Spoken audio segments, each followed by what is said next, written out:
Hello, welcome to the Round 18 review as the Carlton Football Club suffers defeat by 14 points to the Western Bulldogs. It was 12 goals 14, 86 to 14 goals 16, 100 at Marvel Stadium. Pretty packed house as well.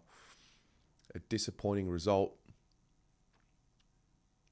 And ultimately a result and a moment in time in the season which I think will force us to reflect on the opportunity that's at stake, how even the season is, so many storylines, so much to unpack. So let's get stuck in. The week was all about Patrick Crips, I thought, and the 200th game, and rightly so. The milestone games are the ones you don't always remember. I know I have a lot of memories of milestone games for our greats that we lose. It's pretty well known that milestone games are not something that we get up for. So I did see, I know from myself personally, a lot of the focus was on Crips and honouring Crips in the 200th game and the like. I asked a few people in the fan cams last night, did we focus a little too heavy on the 200th game celebration? I don't think we did. I think that's a sign of love. I think we see it with, you look at the scenes that we saw at the MCG a few weeks ago with Dustin Martin and his 300th, obviously much later in his career than Crips, and having won a couple of premierships as well. But the connection between club, player, and fan was quite beautiful to see, and that's what I hope to have one day for Patrick Crips' 300th. So there was a bit of that in there. I think a lot of the disappointment last night came from the fact that we couldn't, honour him in a milestone game, which you pretty much, you do remember them because of the build-up. We're not going to remember his 157th game, but we will not forget his 200th game, and so there was disappointment that we couldn't find a way for him, but more importantly for the team. The Dogs were sitting outside the 8 coming into the game. We're sitting second. We quote unquote dodged a bullet last week based on the results. We were able to keep our second spot on the ladder, and funnily enough, we did it again this weekend as the D's found a way to beat the Bombers, and it looks like we're going to keep our second spot again. So there was a bit of that. The Dogs losing Treloar moments before the game started, I thought was just yet another sign that we were in good shape. I'm not wishing injury on anyone, but I just felt that it was something that played into our hands. He's one of, if not their best players. Didn't feel like Bontempelli was his dominant self throughout the game, yet it just goes to show if you are 5% off, even with the full list, like that's a pretty healthy, that might be the healthiest period that we've had in this season with this list. But if you're 5% off, that's all it takes. I felt it was an arm wrestle and it's just a struggle and an uphill battle the entire game. First quarter, the Dogs were wildly inaccurate, kicking 7 behinds. I thought we punished them the other way, and I thought, that's what good teams do. I'm really in this. It's a really interesting period in time being a Carlton supporter, because that fear factor of yesteryear for me has dwindled away a lot, and now I've moved into this. We're going to be okay, confident. We're only 10 minutes away from bursting this game open mentality. So I was trying to understand, are we in trouble? Because I felt something was off early. I was probably denying it. I felt there was it's really hard to explain. Something was just not together. That connection, that laser sharp focus, in tight, it just wasn't there. And initially I just thought, look, the Dogs are playing really well. We get to the second quarter, they've kicked 7 goals in the quarter. So that's 2 weeks in a row now that our second quarters have really opened us up. And I was battling in my mind, is something up? Is something wrong? Or are we just battling through this game, and the game presents adversity, and you've got to find a way through it, and we're going to get through it in the second half, and we're going to turn the Jets on, and such is the team that we have shown to be for a lot of this season in our ability to just open a game apart. The longer it goes on, we've really put ourselves in this bracket where we show resilience, and we show this ability to withstand the opposition's best and then pull through. So there was that, and I reckon the moment where the alarm bells and the red flags officially started shining in my mind, which was probably a little too late, was the first goal of the fourth quarter. I mean, the third quarter was what it was, still an arm wrestle, Dogs get ascendancy, but I just found myself waiting to get to the crunch time. And to be honest, I felt this disassociation with the crowd too. It wasn't us. It was really strange. Like, even little things, like when Adam Sard kicks the ball, the woof didn't have the same power to it. It was just off. It was just something not there. And I hope that doesn't sound like I'm discrediting the Dogs and making it all about Carlton, because that's not the case. The Dogs were great, and fair play to them, the way they were coached, the way they set up, the way they fought. Didn't matter who was or wasn't there, and that just goes to show the application. We actually experienced something similar early in the season with our injuries, and when we were in the depth of our injury crisis, we had this ability to, stay resilient and, next man up mentality. And it's crazy how when you have a much healthier list to choose from and they're there and they're available, trying to find that dynamic, to find that same collective spirit is something that we're struggling with at the moment. So there's that. Get to the fourth. Then I felt the crowd get into the game. Charlie gets going. He was obviously wildly inaccurate in this game. 3 goals, 7. I felt that it was starting to turn potentially into that 2019 game that we played, and we didn't play very well all game, but in the fourth quarter we came home strong. I think when Charlie kicks his goal, I actually, funnily enough, bumped into Mr. Lajudice, who was sitting behind me at the game, and there was a period of time there I thought, okay, Charlie's kicked a goal. I'm like, is this going to be like 2019? Because I remember the footage of him and Kane Little, celebrating when Charlie kicked one of those goals late. And I thought, oh, wow, we're going to have this moment again. But this time it's going to flip on its head and we're going to win the game. I think when Charlie runs into open goal, hits the post, I think, again, just you come crashing back down to reality that this is not our day. We are not on, and we haven't played well. I felt we were just 5 to 7% off all game, and that is all it takes. So, full credit to the Western Bulldogs. Well done. Good stuff. You keep your season alive. It did get me wondering, and I mentioned it on the fan cams as well.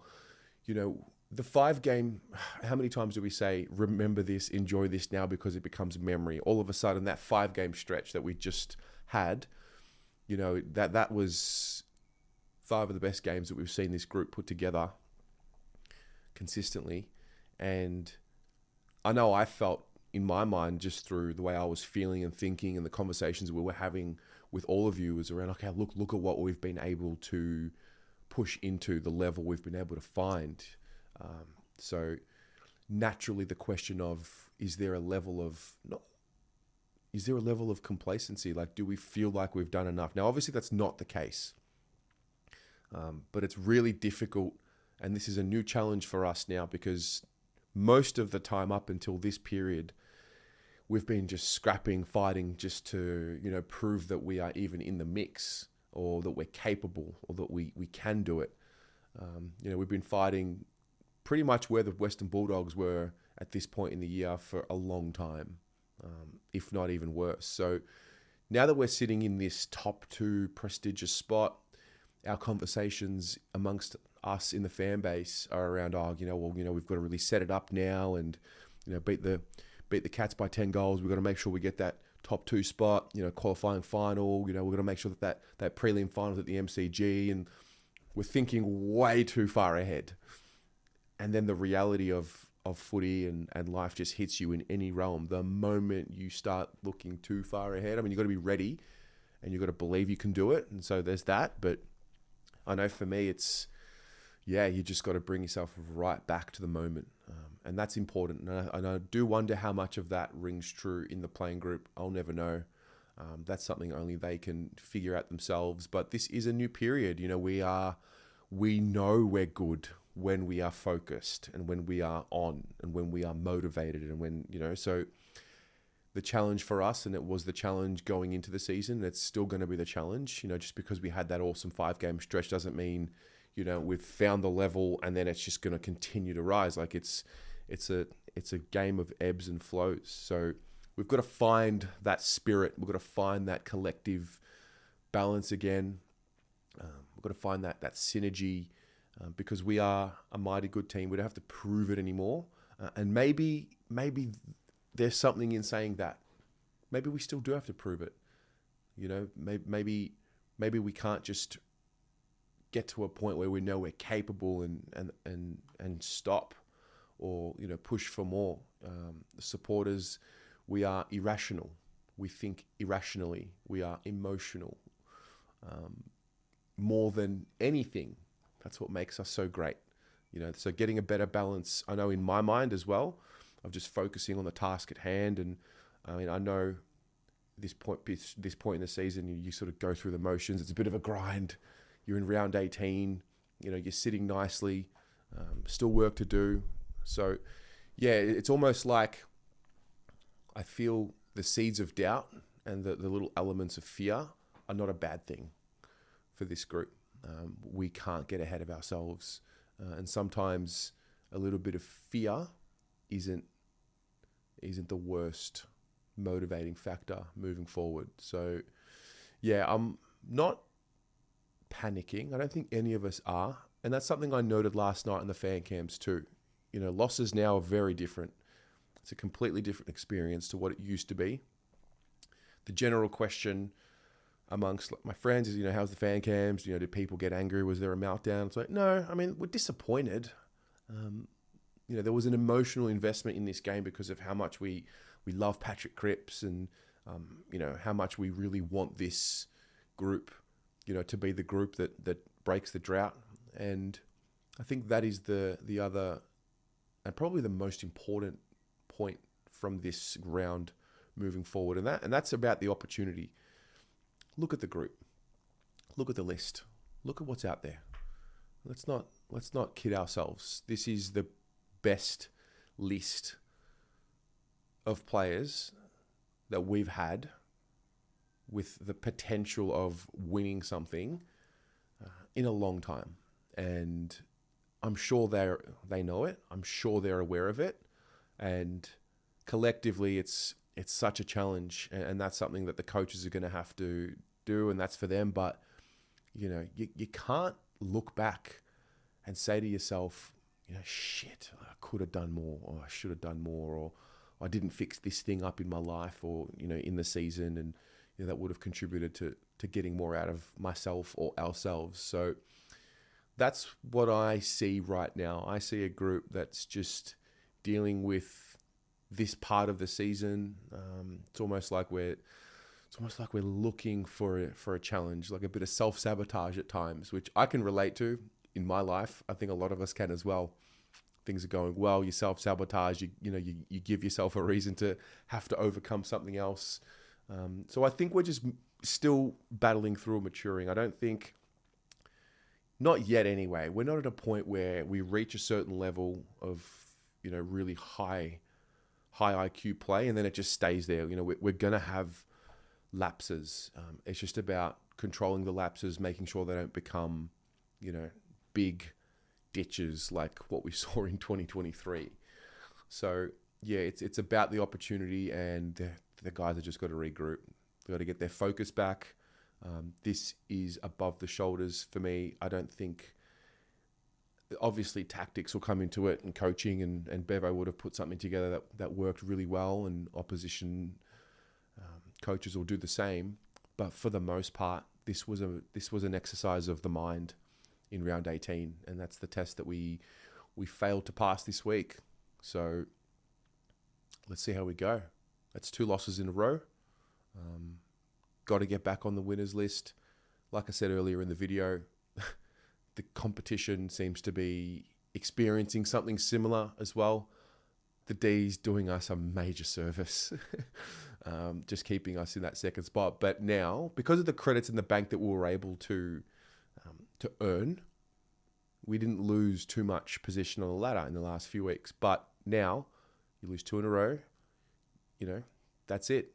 That's your last chance. Third time, if you mess up next week, you're going to lose your ladder position. So, yeah, feel a lot better after having just blurted that out. Round 19 will approach us. We're towards the end. This is it. The margins for error get thinner and thinner every week. So, yeah.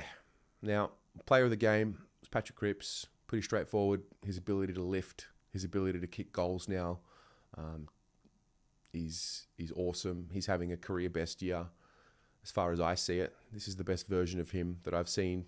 His Brownlow year, he was kicking goals. This year, he's kicking goals. So, yeah, he's, an enormous effort. It's really impressive to see him in that fourth quarter, the way he lifted. And it was just a shame that not enough of his teammates were willing to do the same. So, yeah, I'll give him player of the game. Doing a bit. I haven't decided yet. I didn't mind Adam Sard's game, actually. I'll give him doing a bit. So, that's that. What about you? Give us a detailed explanation of what you saw in the lead up to round 18, what you saw during the game in round 18, and how you think it affects us moving forward from round 18. Chat to you in the comments. Go Blues.